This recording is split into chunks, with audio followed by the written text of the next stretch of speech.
So we have some focused discussion around the topic before we break for lunch. We've had varied talks from technology to help us balance some of the trade-offs and provide solutions to understanding the vast array of capital, both from soil through to people, and how we balance those together.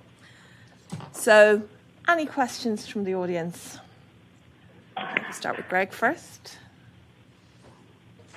So, thank you all. That was very informative for me. Following along with your talk about policy, so we heard a lot of technologies. I heard some people say these technologies are available now, but people aren't using them. I heard that the policies in place now incentivize status quo and not change. I heard we need a Healthy Soil Act, which I think is a great idea. So I'd like your thoughts on what those policies could be to get us to start using some of these things.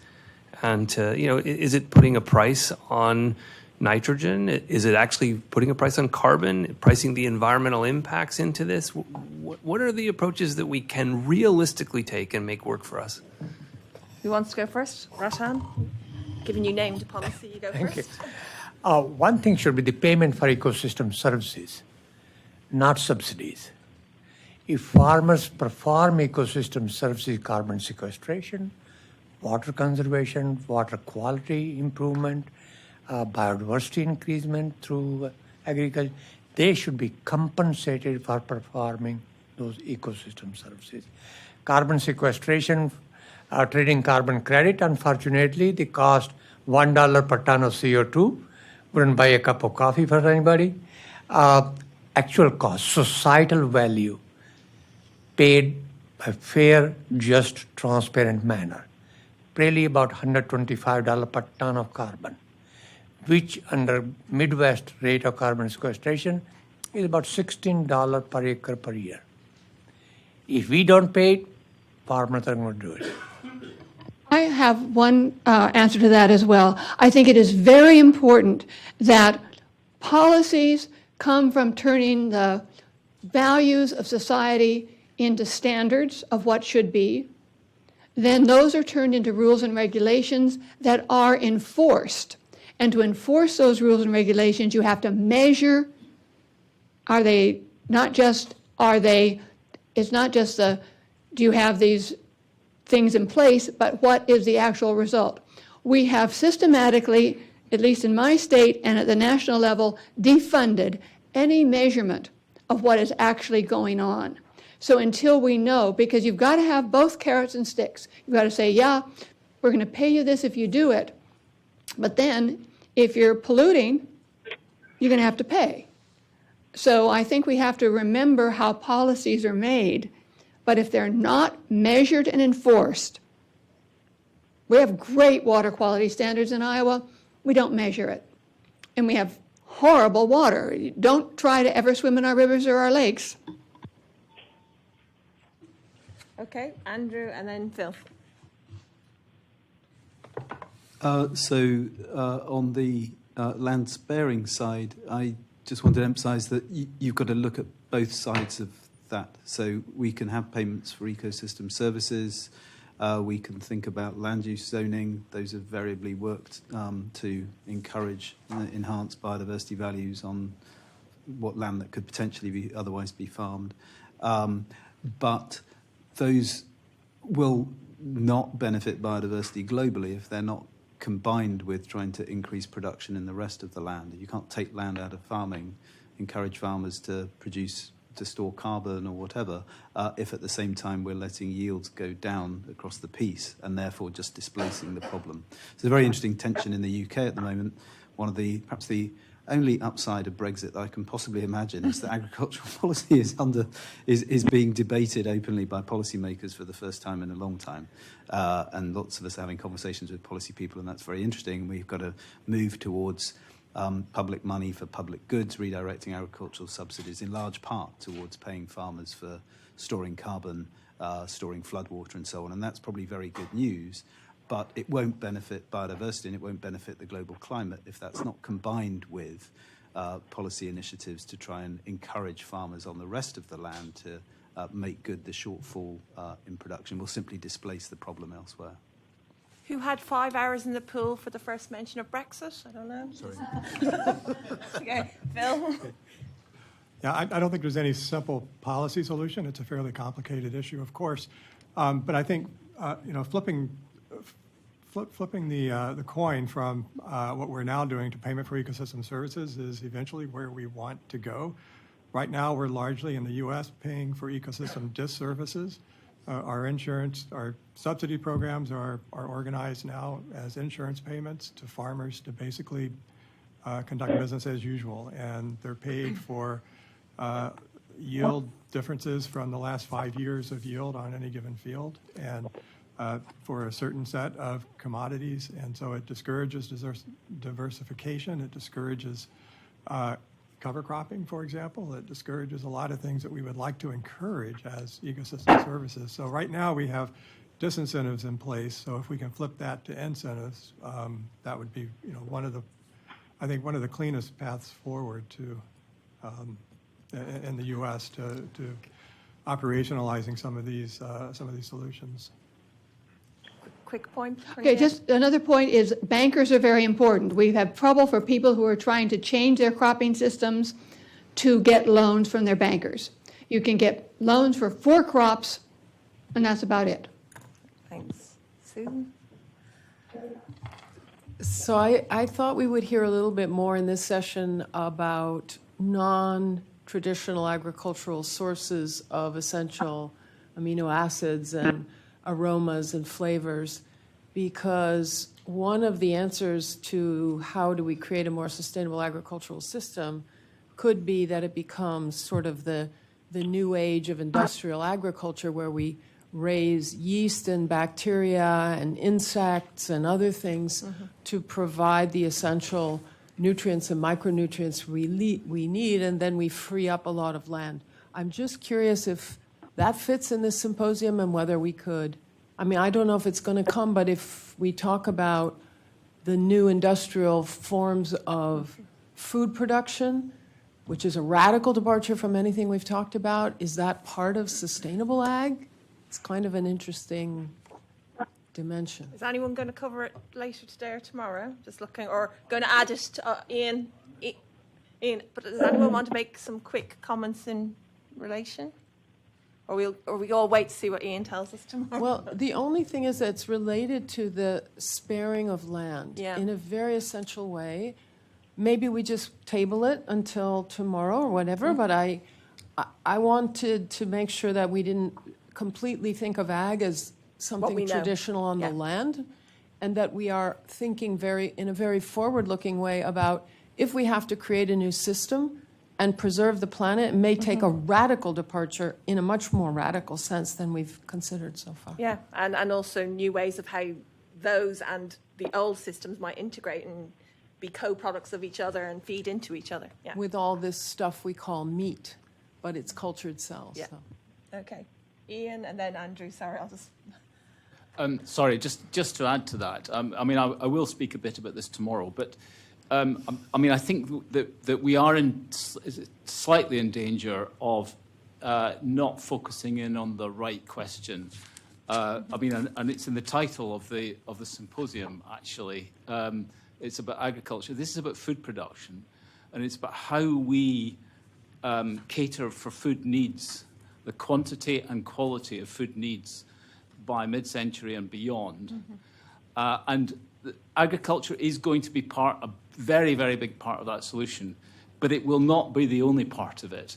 And I think there's a big chunk, I think you're absolutely right, I think there's a big chunk missing from the discussion here. And it's something that I get slightly frustrated about, actually, because I've come from a non-agricultural background, and every time we get into a discussion like this, we end up talking about farming. Tim Lang kind of referred to it this morning. There is a lot more to this than farming. There's a whole supply chain there.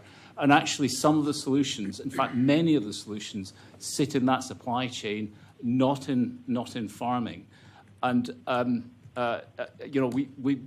we miss, I think we sometimes don't frame the question correctly, is the way I would put it. Good points. Andrew? I was just going to say one tiny thing about insects. So I've had a student looking at insects as protein sources, and she was working in Burkina Faso on a subsistence system where caterpillars are very important. And I learned two things from that. One was that in those systems, those are incredibly important nutritionally, and particularly for young people. And they're running up into problems with intensification of agriculture because they're not valued in that system. And the going the other way, the really interesting challenge would be to work out ways of baking diapause in those insects, so they provide a year-round source of protein. The other thing I learned from that was that her take on it, she's been working on this for over a decade, in the West and the North, we're largely talking about a fashion food that's an added source of protein and isn't replacing anything.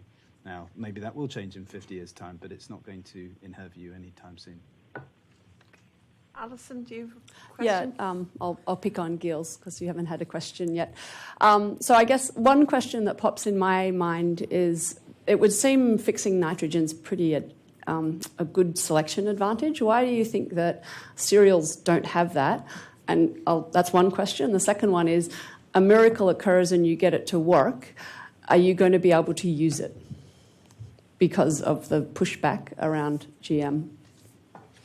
So the first question, I think we have a very anthropogenic view of nitrogen because of agriculture. There's very few natural ecosystems where you strip off the entirety of primary production and leave the land completely fallow. So in most ecosystems, and maybe I'm not the best person to to answer this, but you've got a natural nitrogen cycle where you're liberating nitrogen from plant material as it's decomposing. You get a little loss and you get a little introduction, but most systems are actually quite stable with regards to nitrogen, and there's very little nitrogen loss.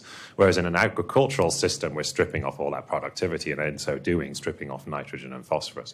So I think we have a view of nitrogen as being this completely essential component that is absolutely beneficial. If you could fix nitrogen, it would be beneficial to every plant. I don't think that's the case.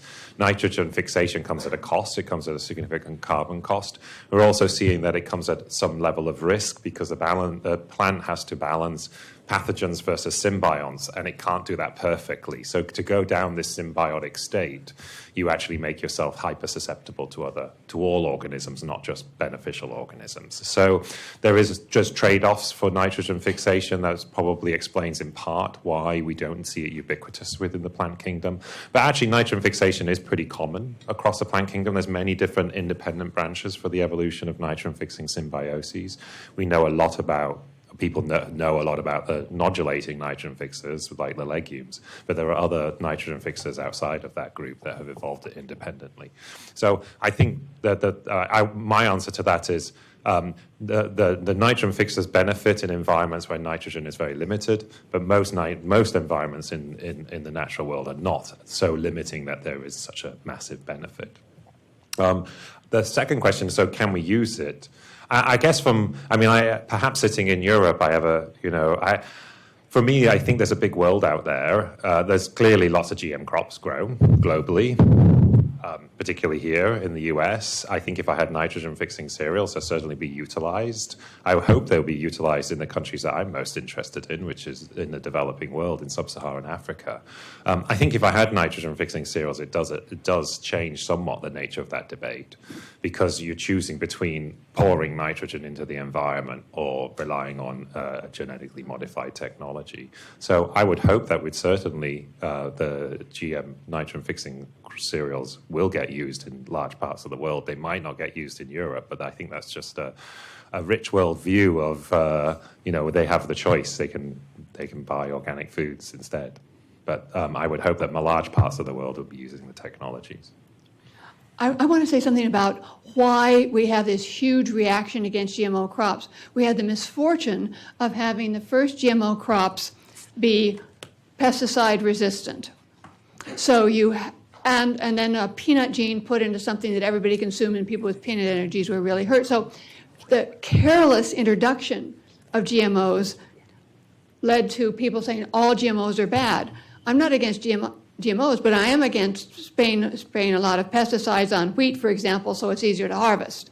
So I mean that we have to be very, and everybody's talked here about beneficial things that help the plant and help the planet, rather than making short-term profits for multinational corporations. Okay. I think Ratan had a quick point, and then we're over to Sally. Yes. Well, I want to make a comment. I think it came up in our session that we need to increase food by 70% by 2050. That has another implication of hidden land and water and nutrients requirement. And I question whether that is the correct assumption. If we waste 1 billion tons out of 3 billion tons that we produce, and we say we need more, that is produce, waste, throw. I think we should stop to think about it.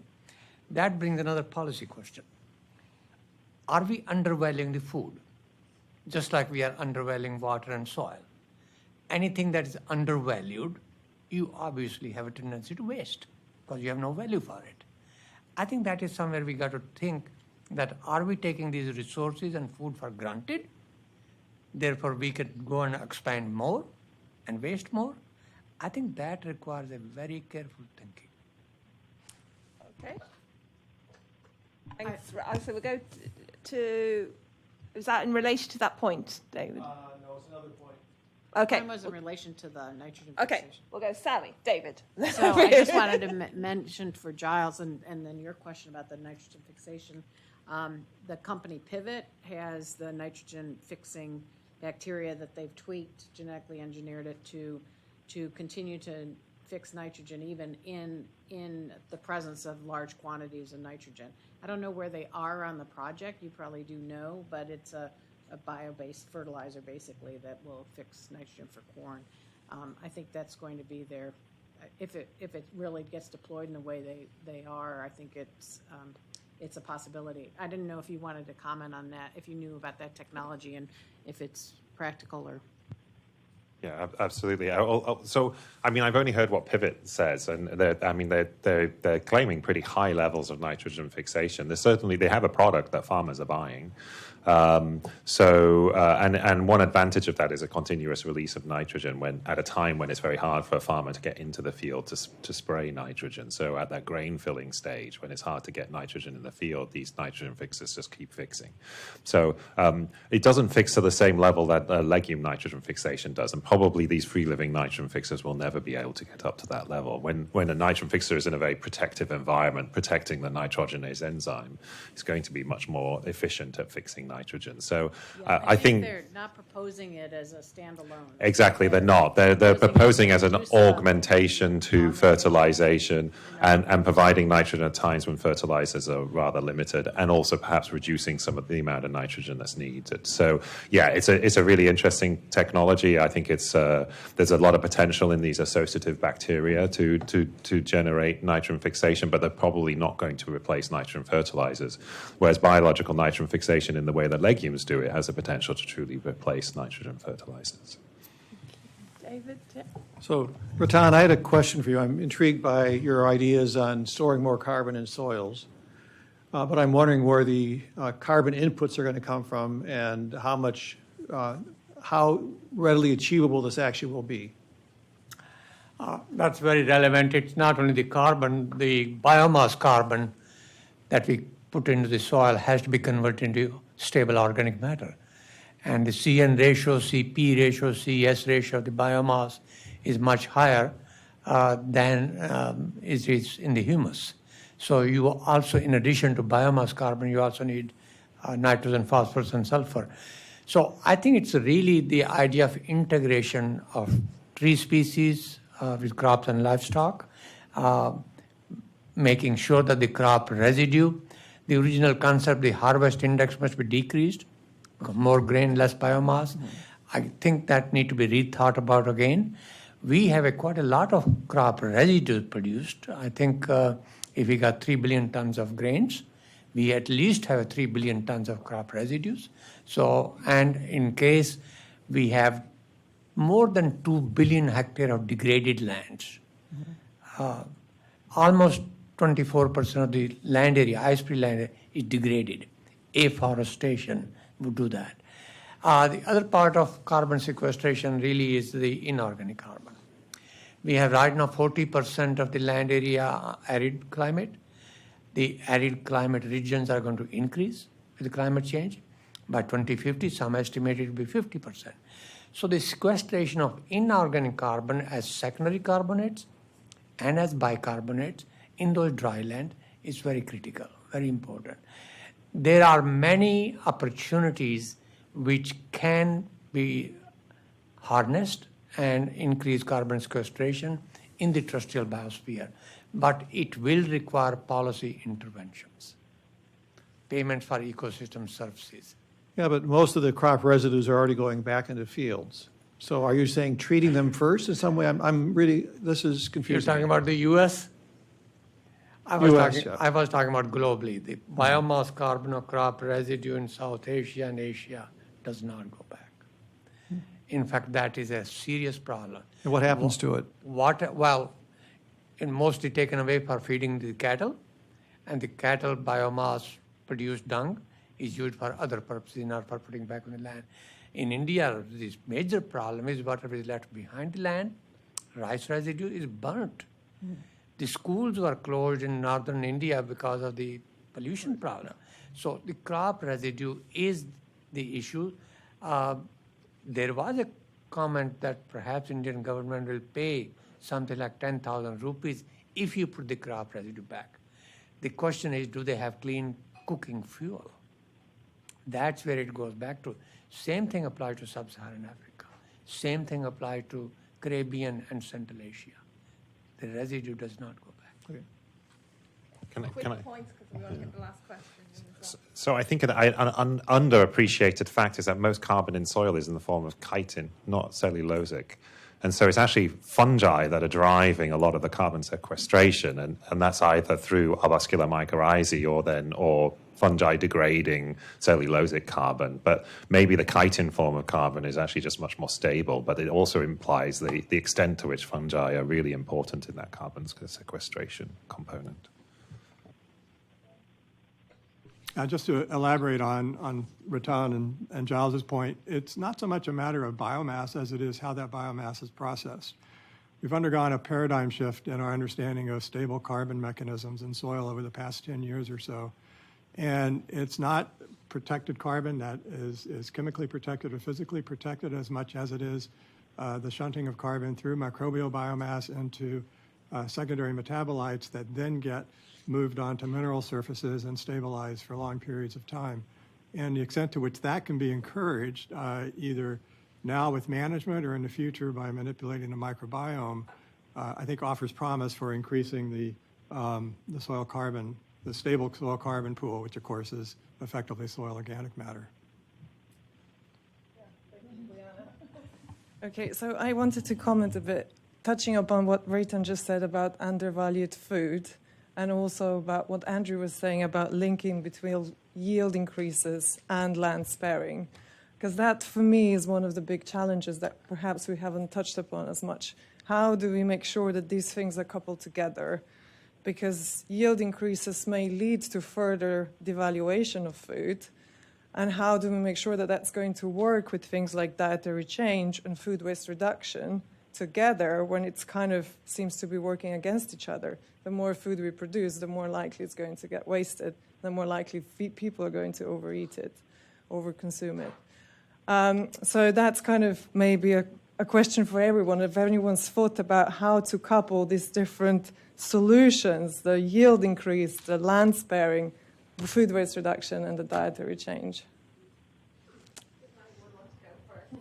Just to remind us, we are living in the country with the OECD countries that pays the least for food and the most for medical care. There is a relation between those two. Andrew, you're leaning forward, so. Obviously, you've hit on, to me, one of the key problems, and there's no easy solution through that. I think there are, and I don't know how many real policy people we have here, as opposed to, but those that are will know much better than me. But there are examples of bits of that puzzle being brought together. So one of the things that I found most heartening in the past 15 years, it's not happening quite so much right now, is the dramatic slowdown in deforestation in the Amazon.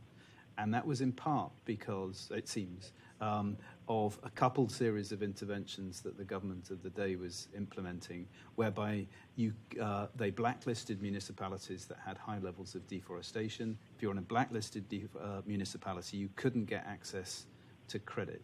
And if you couldn't get access to credit, you were in trouble. Whereas municipalities that slowed deforestation, or be it compared with previous rates, they could access credit. They could then use that credit to intensify production, and that's what they did. That's just one example. It doesn't get around your problem of pricing, which I think is even more wicked.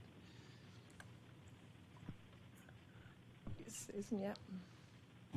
Maybe it's to take up one point that you made, I think, which is that there's this funny disequilibrium, if you will, between food abundance and waste. But for so much of the world, the food abundance problem isn't at all the same as in other parts of the world. And so even the nature of the waste is quite different. And in some cases, I think we can really improve the waste issues with infrastructure and with some aspects of technology and precision ag. And in other cases, I think it does require really restructuring the way we value food, and maybe in an era where people who've had cheap and abundant food start to experience expensive and not so abundant food, that's the change that will come. But I don't think that generally, globally, we can talk about these things as if they're the same. Okay. Last question, always the most complicated, but we have got an hour over lunch to think about it. So I'm sure people will be talking about it over lunch. Before we go, thank all of our speakers for the, of course, the whole morning.